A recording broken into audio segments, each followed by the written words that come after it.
Olá, mais um meu, seu, o nosso programa Lira em Pauta. Obrigado pela sua audiência e os seus acessos no nosso programa, ok? E hoje vamos falar com uma pessoa ímpar, uma pessoa fantástica na literatura brasileira. Vamos entrevistar a escritora Mônica Barreto. Eu tenho umas particularidades sobre ela aqui que eu quero dizer para vocês. Mônica é um nome que vem da origem grega. O local mais famoso é a cidade de Santa Mônica, nos Estados Unidos da América. Eu já estive lá nessa cidade, é bonita mesmo. O significado de Mônica é só solitária. Não acredito nisso, ela não é solitária, não. Tudo bem, Mônica? Tudo bem, muito obrigada pela oportunidade de estar aqui, sendo entrevistado por você, pela sua equipe maravilhosa. Você não é só e não é solitária. Não. Eu percebi isso. É uma pessoa muito comunicativa, muito alegre. E hoje nós vamos falar sobre constelação familiar. Entendendo a dinâmica do campo, não é isso? Sim. O que são constelações familiares, Mônica? Explica para nós, para o nosso público que está em acesso. A constelação familiar, ela é um caminho, né? É um novo caminho para você trabalhar suas questões que você não vê. Então, são emaranhados que você possui na sua vida, em várias áreas que isso pode aparecer, e está muito ligado aos seus antepassados, à sua ancestralidade. O Bert Hellinger, ele fala que nós estamos conectados até com a nossa 8ª geração. Mas eu, Mônica, digo que nós estamos conectados com a nossa 1ª geração. Porque é dela que nós vemos, a gente tem todo um desenvolvimento, né? Então, é através desse desenvolvimento que surgem esses emaranhados. Então, hoje, por exemplo, na profissão, você pode observar essa dificuldade, a pessoa que não consegue arrumar trabalho, ou então, quando ela arruma trabalho, ela tem dificuldade com o chefe, a pessoa tem algum problema na saúde, então a gente abre um campo para ver qual é a mensagem, o que essa doença, esse problema quer trazer para nós, e mostrar para essa pessoa, né? É uma dinâmica muito bonita. Mônica Barreto, aqui é o livro da Mônica, Constelação Familiar Sistêmica, um livro muito dinâmico, né? Entendendo a dinâmica do campo, como o campo familiar pode influenciar em nossa vida. Está aqui, podem pesquisar, pode comprar, que ela vai agradecer, com certeza, e nós também. Tá bom? E qual o principal objetivo da constelação familiar? A constelação familiar, ela vem, na verdade, para descobrir qual é a origem da questão na vida da pessoa. Então, o que faz que aquele fluxo energético não caminhe, né? O que acontece para a pessoa estar bloqueada, parada num determinado momento, que a vida dela não anda. Conflitos que a pessoa tem consigo mesma, com a família, é isso? Conflitos com ela, com a família, com a profissão, às vezes com o chefe. Profissão? Profissão. Trabalho também? Dinheiro. Comportamento com a sociedade? Sim. Caramba, tudo isso? E através da constelação a gente aprende que o sucesso tem a cara da nossa mãe. E o dinheiro olha para nós assim como a gente olha para nossa mãe. Verdade. Então, os nossos pais, que são as nossas fontes de vida, eles estão ligados a todo o nosso processo, né, de sucesso em relação à profissão, à saúde, à nossa vida. Então eu vou ser castigado porque eu já não tenho mais mãe nem pai. Eles faleceram, mas você possui o seu pai e sua mãe vivos em você. Olha só, tá vendo a observação que ela está fazendo aqui? Mesmo você não tendo pai e mãe, mas eles fazem parte da sua vida, não é E isso? aquilo continua revigorando em você, esse pai e essa As mãe. energias. As energias, elas não morrem. Ah, legal, tá bom. E como é que se realiza uma sessão de constelação familiar? A constelação familiar ela pode ser individual ou em grupo. Em grupo, eu uso pessoas como representantes da questão da pessoa. E individual, eu uso bonecos. Então, através dos bonecos, eles são os representantes da questão que a pessoa, né, o paciente, traz para mim. Caramba, e você tem uma clínica, você faz Sim. esse tipo de trabalho, ou você faz em empresas? Como é que é o seu Eu faço em atendimento? espaços terapêuticos onde eu sou convidada para fazer o atendimento em grupo. E individual, eu atendo numa clínica e atendo também em 2 consultórios particulares. Que beleza! A constelação familiar ela pode influenciar nas vidas, não é isso? ela facilita o livre curso da vida da pessoa? Sim, esse é o objetivo dela. É o objetivo. O objetivo dela é mostrar para você qual é a sua questão e você fazer algo de bom. Ela não vai salvar ninguém, ela não vai resolver a vida de ninguém. Ela vai te mostrar, vai trazer consciência para você do que você precisa olhar, para onde você precisa olhar e ter um carinho, né? E um cuidado para onde você está deixando de lado. Eu, Mônica, acredito que para a constelação, assim como qualquer terapia, ela possa ser benéfica, você deve primeiro olhar para a sua criança interior. Porque quando você olha para essa sua criança que está ferida, você com maturidade pode olhar para a sua questão e fazer algo de bom com ela. Perfeito. Então você tem que fazer uma regressão? Não. Não tem que fazer regressão? Não precisa. Você, a pessoa que está preparada, o terapeuta que está preparado assim como eu para fazer esse trabalho com a criança interior, você percebe que esse campo também se abre para você, saber mais ou menos em qual faixa etária surgiu aquele problema, aonde originou aquela dor que você traz até hoje. Só que o adulto, ele coloca uma armadura para que ela não possa reviver aquela dor novamente. Então fala que já resolveu, tá tudo bem, mas na verdade não.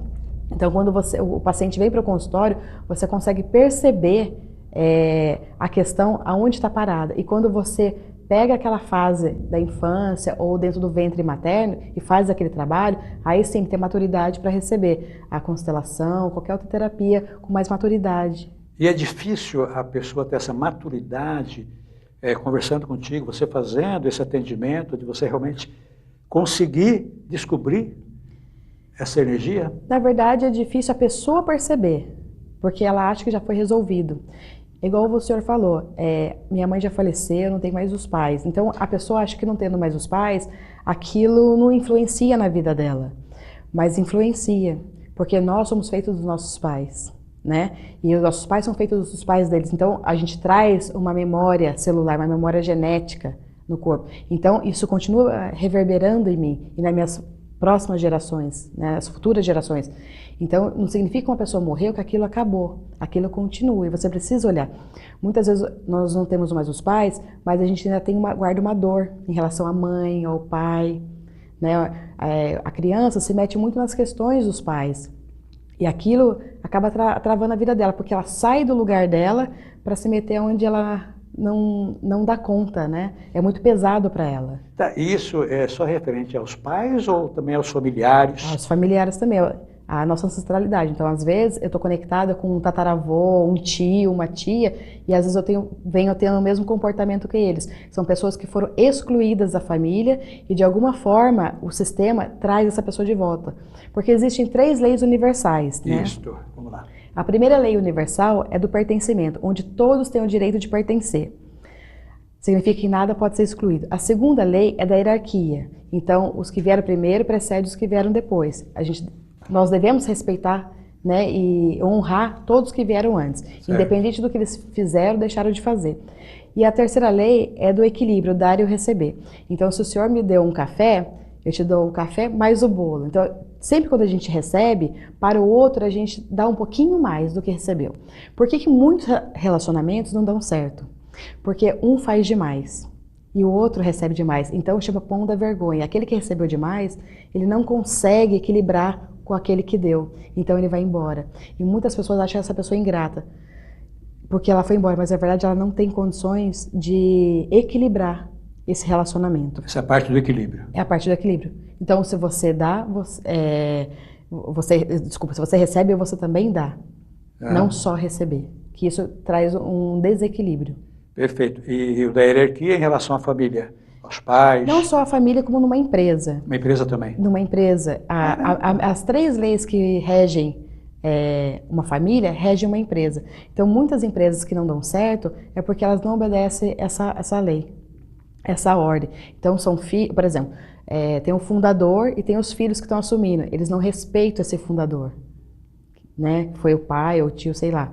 Então, o fundador tem sempre que ser respeitado. Ninguém nunca vai substituir. Ele pode substituir no trabalho, mas substituir esse fundador, nunca. E ele precisa ser mantido, né, ser respeitado, para que haja equilíbrio. Então, por exemplo, tem uma pessoa que trabalha na linha de produção e entra um gestor que vai coordenar. Quem estava lá antes? São os peões da linha de produção. Então, mesmo eu sendo uma gestora, eu tenho que também ter um respeito, porque eu entrei depois deles, mesmo tendo um cargo superior. Porque o que rege não é o cargo, mas é o tempo que você está naquela família, naquela empresa. Isso aí traz um conflito que, de repente, a pessoa não desenvolve, não consegue se sobressair no serviço, é isso? Porque às vezes a pessoa, o gestor, ele não tem respeito por aqueles que vieram antes dele, né? É claro que ele que vai dar o comando, é ele que vai dizer como a empresa deve seguir, porque é o trabalho dele. Mas ele deve ouvir o subordinado dele, aquele que está na empresa há muito e muito tempo, porque ele sabe como funciona o processo. Então, por que não conhecer junto com eles como é o processo, né? Para ele poder ter um caminho, um direcionamento. Então, para isso aí, você trabalha nas empresas, dando palestra e mostrando este outro lado, é isso? Porque você sabe, numa empresa sempre tem aquelas complicações de funcionários com patrão, com gerentes, né? Tem aqueles conflitos que as pessoas se debatem na disputa. Então, o trabalho que você faz com esse pessoal é justamente para eles verificar este lado, ver esse lado. Não só esse lado, como empresas familiares. Então, muitas vezes, os pais, eles querem que os filhos assumam uma posição que os filhos não querem aquela empresa. Mas o pai, como construiu aquele império, sofreu muito para ter aquilo, eles querem obrigar os filhos a continuar o que eles construíram. E isso gera conflito, porque o filho não necessariamente está preparado para ter aquele caminho. Às vezes o caminho dele é outro, sei lá, vai ser turista, vai ser qualquer outra coisa que não se enquadra naquela empresa, é diferente para aquela empresa. Isso gera uma conflito. luta dele interior que ele procura, não é aquilo que ele quer uma outra coisa, ele fica nessa luta interior. Por isso que não vai para frente. A gente chama de boa e má consciência. A boa consciência é quando eu tenho toda uma família de médicos, ou advogados, engenheiros, e eu também passo a ser médico, engenheira, a mesma coisa que os meus pais, os meus antepassados. Então, isso é estar na boa consciência. Mas não significa que eu queira ser uma médica ou que eu queira ser uma engenheira. Eu estou para poder não me sentir excluída. Então, a boa consciência é quando a pessoa tem medo de ser excluída do sistema familiar. Perfeito. E a má consciência, que eu falo que é a melhor, que é a correta, é quando eu sei que eu vou para outro caminho e nunca vou deixar de ser amada pela minha família, nunca vou ser excluída. Perfeito. Eles vão ficar bravos, né? A família não vai aceitar, mas eu vou seguir o meu coração. Né? Como é que ele escolheu? Eu vou seguir o meu coração. Mas eu sei que minha família, no fundo, nunca vai me abandonar. Isso aí traz alguma dificuldade no caráter da pessoa, no íntimo da pessoa, de querer realmente seguir uma profissão e, de repente, não é aquela que ele quer, tá ali? É isso? Mexe com o caráter da pessoa? Porque ela vai seguir um caminho que ela não quer, que ela está sendo personalidade, obrigada. Né? Ela está sendo obrigada. Eu escutei de uma médica, há uma semana atrás, ela obrigando o filho dela, deve estar com uns 15, 17 anos, a ser médico. E falou, você só vai ser médico se você for muito burro. Ela falou isso pra gente, no nosso grupo. Eu não falei nada, porque eu não conhecia ela, mas o que essa moça está fazendo com o filho? Ela está obrigando ele. E ele, por medo, aceita, né? E vai chegar uma hora que ele não... Que médico que ele vai ser? Se você não ama o que você faz. Gente, esta é Mônica Barreto, tá vendo que programa interessantíssimo para a família. Não só para a família, para o seu núcleo, né, de profissionais no teu trabalho, no teu convívio com os companheiros. Mônica Barreto, constelação familiar sistêmica. Dê alguns segundos que nós já voltamos, ok? Até daqui a pouco.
Olá, eu estou aqui para lhe apresentar Drogas, o Início do Fim, de autoria do Dr. Bernardo Campos Carvalho, advogado criminalista com mais de 35 anos de experiência na área.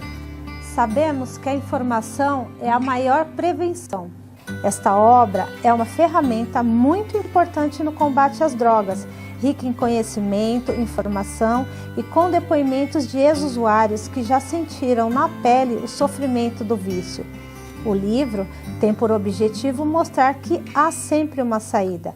Basta querer e jamais perder a esperança. Adquira já Drogas, o Início do Fim e invista em sua vida e na vida de alguém que você ama e que precisa de ajuda. Você só tem a ganhar. Vamos combater este mal. Juntos podemos salvar vidas, salvar famílias. Pense nisso.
Já estamos de volta com a Mônica Barreto e no programa de hoje falando sobre constelação familiar sistêmica.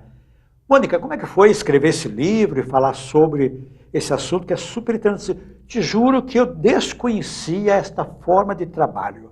Te juro. Estou sendo muito sincera, viu, gente? Mas não é só você, não. Por isso que nós gente. resolvemos trazer para vocês ter ciência de um assunto tão importante no conjunto da família, né? Não só a família, os familiares, mas a família no trabalho, a família na sociedade. Sim. Porque nós temos que pensar sempre que os nossos amigos também são familiares também, né? Sim, claro. Como é que foi escrever esse livro? Como surgiu a ideia? Os seus objetivos em relação ao livro? Quanto tempo faz? Eu escrevi esse livro em 3 meses, mas para publicar eu levei um pouco mais de tempo, né? Porque dá um baita trabalho editar ele, né? Teve dificuldades? Na parte de correções, tudo. Mas a ideia desse livro, na verdade, foi porque muitas pessoas me perguntavam sobre a constelação, me perguntavam sobre diversos assuntos e falavam, nossa, Mônica, mas onde eu vou ler de uma forma mais clara e mais fácil? Eu percebi que eram pessoas leigas no assunto para poder explicar. Então eu tive a ideia de escrever para um público totalmente leigo, não só para terapeuta e médico, mas também para pessoa que não conhece e que ela pode também, na própria casa dela, quando estiver lendo, ela começar a expandir a consciência. Perfeito. Né? Ela começar a se autotrabalhar. Então eu tive essa ideia de fazer algo assim para um coletivo. Quanto tempo faz que você escreveu o livro? Eu publiquei ele, o lançamento dele foi em outubro. Outubro do ano passado? Do ano passado. Que legal, que bacana. Foi. Parabéns, viu, pela a tua ideia. Nunca imaginei que eu fosse escrever um livro. Oi? Nunca imaginei que eu fosse escrever um livro. Muitas dificuldades, né? Não é fácil, mas assim, de repente eu tive assim, um sentimento onde eu precisava escrever. Como é que está a aceitação das editoras com os nossos escritores brasileiros? Está bom? O relacionamento está bom? Esse relacionamento está bom? É complicado. Porque é uma constelação também, né? De relacionamento. Sim. As editoras estão passando por um processo muito difícil, né? Porque as livrarias estão tendo dificuldades, né, financeiras, então está tudo muito complicado por conta disso. Vai melhorar? Vai, claro que Pensamento vai. positivo. Vai. Mônica, participar, constelar é saber mais de uma constelação? Tanto você participando como assistindo, você também se trabalha. Então a constelação, ela, como eu te falei, é uma expansão de consciência. Então ela faz você olhar para algo que você não está acostumado a olhar, faz você pensar, né, no seu propósito de vida, no seu caminho, o que você tem feito com ele e para onde você está indo. E é possível você expandir a consciência do indivíduo, cada indivíduo na família, para que ele realmente conheça esse lado? Quando a gente abre uma constelação, faz uma constelação, existe um movimento energético ali, né? Onde a pessoa ela ganha essa consciência. E quando você não mexe só com a pessoa que está sendo constelada, mas todos que estão à sua volta, é como se fosse uma pedrinha, você joga no lago, ele ressoa, né? Então, isso também acontece. Então, o trabalho da constelação é também acalmar um sistema familiar, que vem com problemas há muitas e muitas gerações. Então, E não sabe. Então, quando você faz uma constelação, não é só a pessoa que é beneficiada, todos que estão à sua volta, assim como a sua ancestralidade. É uma forma de você trazer equilíbrio, acalmar, né, o que vem em atrito. Você tem tido grande aceitação nesse trabalho ou você tem encontrado dificuldades? Olha, as pessoas têm recebido carinhosamente esse trabalho, porque hoje ela está dentro da justiça, né? A justiça integrou a constelação. Então, muitos juízes, desembargadores, eles fazem uma constelação, né, antes de dar a sentença, até mesmo para entender o processo. E o ano passado ela entrou no Congrepix. Então, o SUS adotou, vamos dizer assim, na medicina integrativa, a constelação. Então, por conta disso, ela não está sendo tratada como algo esotérico como era no passado. Ela simplesmente está tendo assim um outro olhar, né, mais cientificamente, com mais respeito. Tem algum caso específico que você gostaria de contar para a gente? Da constelação? Tem um. Eu vou falar assim superficial para não expor a pessoa. Para não expor a pessoa. A câmera é sua, fica à vontade. Tá bom. Tem uma moça que eu atendi, eu não sabia do caso dela. E ela se emocionou muito, a gente trabalhou muitas questões, porque a constelação você pode trabalhar uma única questão ou várias questões ao mesmo tempo. Depende do que o campo mostra para você. Então, não sou eu que faço a constelação. Perfeito. Eu simplesmente facilito a constelação. O caminho. Mas é o campo que vai dizer o que eu posso ou não mexer, posso ou não trabalhar. E o que a pessoa está preparada também. Então, essa moça, eu fiz um trabalho muito bacana com ela, durou 2 horas a constelação dela, e ela estava num estágio tão complicado que depois de 4 dias ela me ligou, agradecendo, porque naquele dia ela teria suicidado, ela tinha tudo planejado para suicidar. Caramba! E ela estava super bem. E ela estava noiva, né? O noivo já não sabia mais o que fazer. Aí eu encontrei com ele em janeiro, ele falou assim, olha, eu não sei o que você fez, mas ela está ótima e eu acredito que foi um milagre. Eu falei, não, a constelação não é um milagre, ela é um processo. E ela se permitiu entrar nesse processo. Então, por isso que ela está bem. E o caminho dela era clínica psiquiátrica mesmo. E esse foi um caso de constelação individual. Foi individual que eu fiz com ela.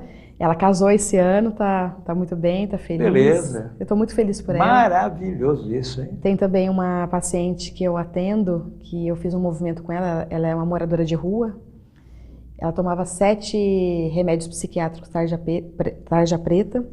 E hoje ela não toma mais nenhum e já recebeu uma proposta, vai para os Estados Unidos trabalhar na área de informática, sendo moradora de rua. Então é um trabalho muito lindo que você transforma a pessoa. Transforma a pessoa. Ela pode ter uma nova oportunidade de olhar para um novo caminho, trilhar um novo caminho. Perfeito. Mônica, a nossa sociedade, infelizmente, ela é rotulada por A, B, C, classe A, B, C, D. E você, nessas classes, né, que existem aí, quais são mais perceptíveis a realmente fazer uma constelação familiar? São as de mais... De maior poder aquisitivo. Que maior procura poder mais. aquisitivo, Mas são os que mais procuram. São os que mais procuram, mas é porque eles têm um conhecimento diferenciado das outras classes, né? Perfeito. Então eles recebem primeiro, é como se recebessem o melhor. Né? Eu falo que a constelação, ela é para todos, ela não é só para uma classe. Exato.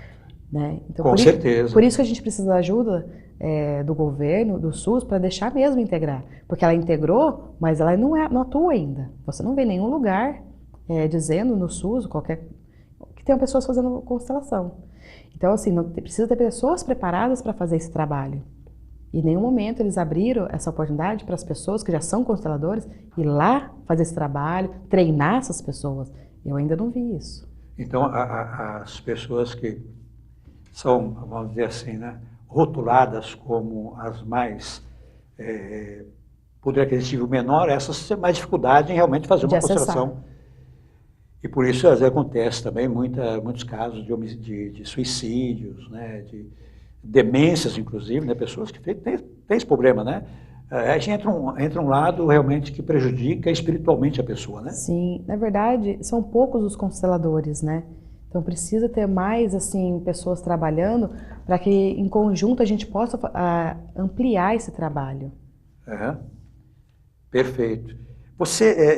Quando você trabalha junto com uma família, você já vai sabendo a dificuldade que tem a pessoa, é isso? Não. Nunca? Não tem como a gente saber. Não tem? Não. Muitas pessoas perguntam se eu sou vidente. Se eu fosse vidente, eu já teria visto os números da Mega Sena e estaria longe daqui. Eu sempre brinco com os pacientes. Não, eu não tenho a mínima ideia do que eu vou encontrar. E aí, quando a pessoa traz a questão, aí o campo se abre, aí sim eu consigo acessar e saber o que está acontecendo. Mas eu ir direto saber, não, já sei o que é, não faço. Aliás, e durante uma constelação, às vezes eu acho que é uma coisa e percebo que é outra coisa. Coisa diferente. Aquele cenário muda. Então você não pode ir com a intenção de você saber, porque a constelação é muito maior, superior a mim, né? Um campo muito maior. Então, eu não posso dizer que eu sou superior a ele, que eu não sei nada. Todos nós temos mas todos nós temos uma mediunidade, né? Todos nós temos. De repente, você pode ter uma percepção melhor que uma outra pessoa. E por você estudar realmente constelação familiar, você deve ter algum dom, sim, realmente. Perceber as coisas mais fácil que quem está no meio, né?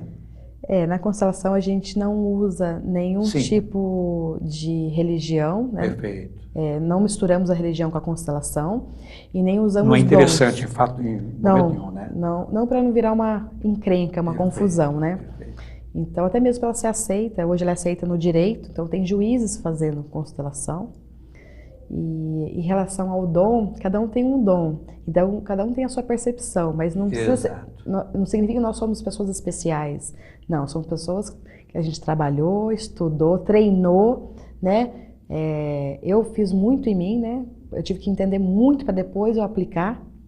Então é um trabalho que eu trabalhei primeiro em mim para depois eu aplicar no outro. Eu preciso que você faça um trabalho de constelação individual com o meu produtor, José Luiz Borges, né?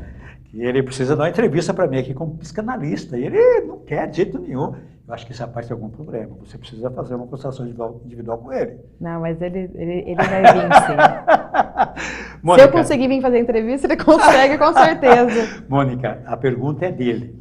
Em caso de doença terminal, existe um trabalho específico da constelação familiar? Então, a constelação, ela trabalha todas as doenças. Porque a doença, ela não é algo ruim, como todo mundo pensa. Na verdade, a constelação é uma segunda chance que você tem de olhar para algo que você não está olhando. Então, não significa que a pessoa vai viver ou não vai viver, isso não depende da constelação e nem de nós consteladores. Mas a gente consegue, no movimento, olhar qual é a função dessa doença perante essa pessoa, o que ela está trazendo para essa pessoa, qual é a consciência para essa pessoa. Porque muitas pessoas, em casos de doenças graves, que eu não vou nem citar o nome, senão já vira... A pessoa adquire a doença, vamos dizer assim, adquirir, para reparar um sentimento de culpa. Então, muitas pessoas adoecem por sentimento de culpa. E o que está ligado a isso? Aí eu te falo, a gente volta lá na infância, qual o período que teve algum conflito com a mãe, com o pai, alguma dor, e às vezes a mãe estava disponível ali, mas para a criança não era o suficiente. Perfeito. Ela precisa de algo Que mais. vale a pena, o programa está chegando já ao final, mas eu tenho duas perguntas para fazer você ainda. Constelação familiar é regulamentada por alguma lei? Não. Não é. Ela está no Brasil já há alguns anos, mas ela é um curso livre, né? Considerado como um curso livre. Curso livre. Sim. Perfeito. Fale para nós sobre os seus tratamentos, cursos, palestras, onde a gente pode acompanhar, o público pode participar, te procurar. Eu estou nas redes sociais, no Facebook, no Instagram, no Vai YouTube estar com o tudo canal, no vai estar tudo para vocês. Também eu atendo individualmente em Pinheiros, na Paulista, em Sumaré também. Em breve estarei com um movimento, né, um círculo de cura, com um médico americano chamado Steve Linstead. Vamos fazer o Scalar Heart Connect junto com a constelação familiar. Vai ser um trabalho incrível. Não percam. E sejam bem-vindos, né? Exatamente, não percam em adquirir este livro aqui, ó, Constelação Familiar Sistêmica, de Mônica Barreto. E agora vamos saber, minha querida, explica para nós uma coisa aqui. Esquece agora a constelação familiar. Tá bom. Mônica Barreto por Mônica Barreto, quem é? Estou descobrindo. Cada dia é uma oportunidade para descobrir. Não é constelação familiar, individual. Todos os dias eu tenho a oportunidade de descobrir algo mais sobre mim mesma. Obrigado pela sua participação. Eu que agradeço. Nos honrou muito com a sua entrevista. A honra foi minha. Acho que foi muito esclarecedora para o nosso público, tá bom? Obrigada pela oportunidade, agradeço toda a sua equipe, me recebeu com tanto carinho, foi maravilhoso. E quero agradecer também a Elizabeth Neves, que foi através dela que eu tive essa oportunidade de fazer essa maravilhosa entrevista com vocês. Um grande beijo, Beth, para você. Com trabalhos de edição da nossa Luciana, que está lá na produção, encerramos o nosso programa Lira em Pauta. Até a próxima semana, se Deus assim o permitir. Tchau.